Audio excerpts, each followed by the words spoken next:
Hi folks. Well, I finally got my Virpil kit after I think it was 124 days of my 90-day waiting period for my pre-order. My new kit arrived. I've had a wee bit of a play around with it, but I just thought I'd knock up this quick video to show you how to change the actual springs. I haven't changed the cams in my unit because I'm going to try it out with the standard cams that come with it. I fly a lot of helicopters, so I'm looking to have a lighter spring. So let's get started. First thing you're going to need is kitchen roll or some sort of absorbent towel stuff, because you will find when you remove these springs the whole thing is extremely greasy. The bag that the spare springs come in is sealed up, but it will be very greasy inside that, so you're going to need some of this stuff to keep your hands bloody grease free. Other tools required is a flathead screwdriver. Now you're going to need a fairly thick sized bit. This is the largest one I have in my kit. One thing I have, and we'll show you here, is what I've done is I've put a bit of black tape along the edge point, so that I can use it as an indicator to see which way, how much I'm turning basically. So first off, I've removed the grip. Just remove these two covers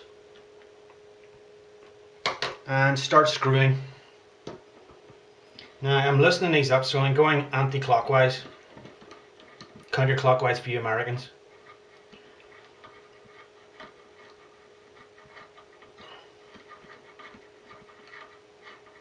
Now you're going to hear a thump at a certain point when you're doing this, and that's when the other side, the arm, actually disengages and thumps off the bottom of the casing. There you go, so that one's done.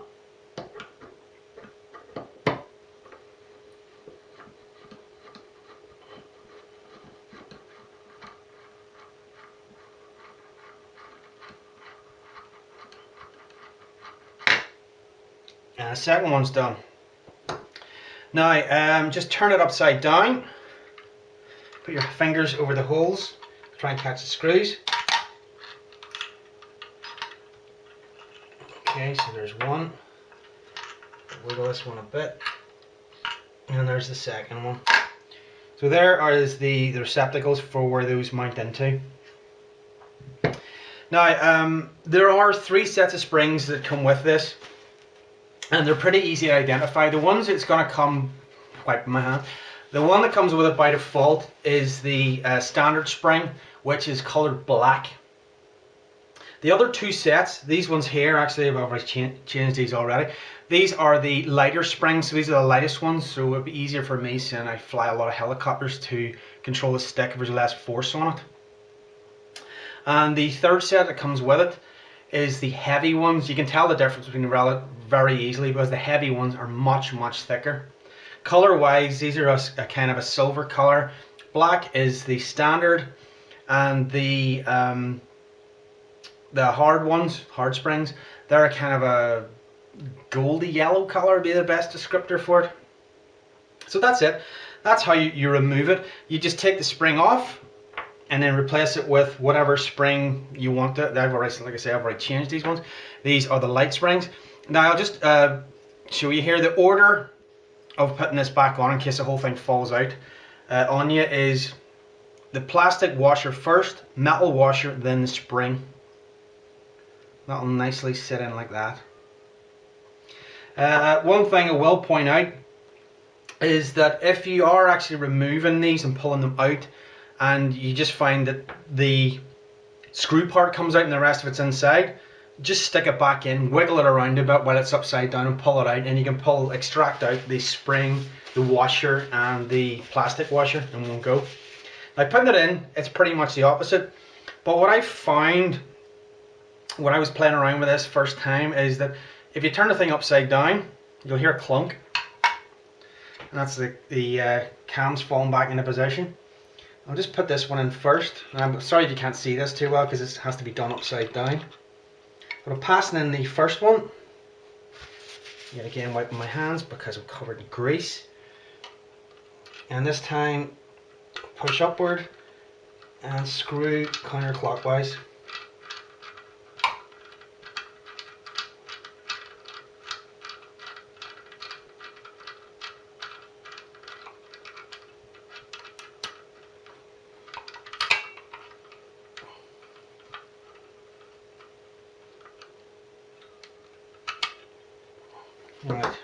Now I can tell that it is connected properly, because if I turn it upside down, you can see there's a wee bit still showing, but it's not falling the whole way out, so it is hooked to the thing on the far side.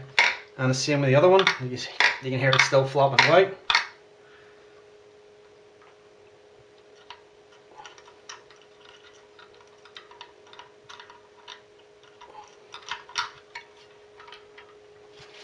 Again, wetting my hands. Cannot have too much kitchen roll lying around when you're doing this. Toilet roll, whatever else you want to have.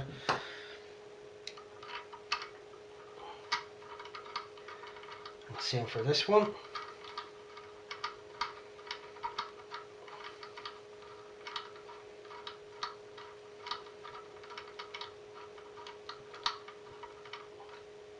And yet again, you'll know when it's actually in correctly, because it's not going to fall out. So there you go. I can turn it back up and finish off the rest of this the right way up.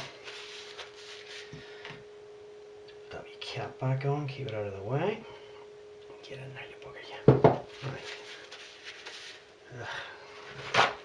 yeah. Right. So we just screw these down. Now the way I do this, because it kind of reminds me of my compound archery bow, is I screw them the whole way down. Just keep going the whole way until you hit the hard stop.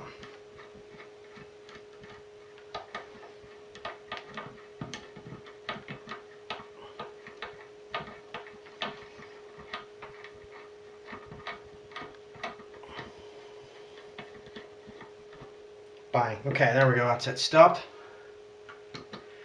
Same with the other one.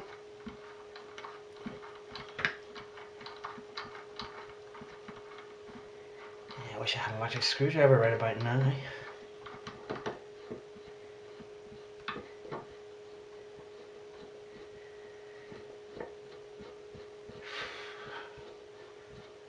Right, there we go.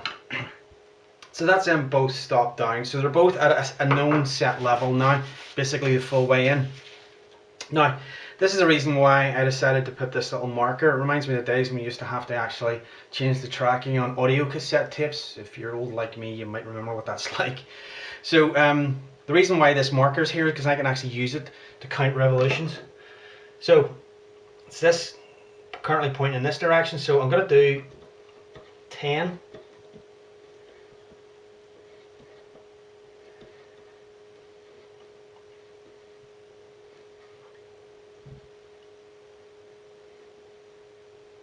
Okay, it's 10 on that one.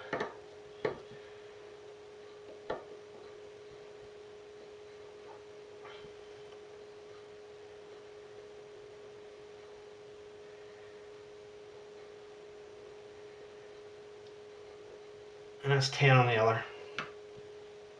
So now what you do is you put it all back together again and have a play with it. See how the tension feels. You're going to have your mileage may vary. It depends if you've got extensions on it. That obviously increases the amount of sort of torque you're going to place upon the stick. So from this point onwards, it's just adjust to your own taste. I worked out about 10 is about right on the light springs for me. I have a 50mm extension, and I also have the new CM2 grip, which arrived along with this base, which I'm about to start playing around with. That's about right. What I will point out is, though, obviously I have a comparative setup using a Warbird on the original V1 base, along with the CM1 grip. Now, as regards this configuration and using this is about as much as I can actually use as regards an extension, because I've got the V1 desktop mount, and when I place this at the very, very bottom position I possibly can, any more than this 50mm, the top of this is higher than my actual desk. This is roughly about level with the top of the desk. Now I'll put a picture in this video so you can actually see what I'm talking about. So you guys, you poor buggers, you can only buy the V2, either short or long. You might have issues if you actually want to use extensions with the CM2 base, because the damn thing is going to be really high. Now, I'm trying to fly a helicopter, so I need to kind of have this center. I'm going to mount a center position. My seat, back of my seat is going to be roughly here, and the base of it is about the same height. So if I were to put any bigger an extension on it, I'm going to have to hold my arm actually in the kind of higher up in the air to put my hand on the bloody stick. So it's kind of weird the way the V2 desktop base is so damn long. The only thing I can think of is if you wanted to actually use this on a sim pit type setup, where this is mounted much lower than the actual desk mount would be, and then in which case, you know, you might want a 75 or 150 mil extension to bring it right up and give you a lot of play in the stick. There's, I think, what's 16 degrees or something like that of movement on both axes on this. So anyway, that's enough of my rambling. So there you go, that's how to change out these springs on the CM2 base. And when you're done, just put the wee dust caps back on again. The base is actually quite nice. I played around with this only a very little bit so far, because I only got the thing really yesterday. It's got these weird funky connectors, which is kind of odd. I thought they might have went for a standard connector, but I'm assuming it's because these are hopefully better than a standard USB connector. They're keyed, which is great, so you can't put it in the wrong way, which is kind of neat. I might get back at some point and do a review of this after I've had it a while.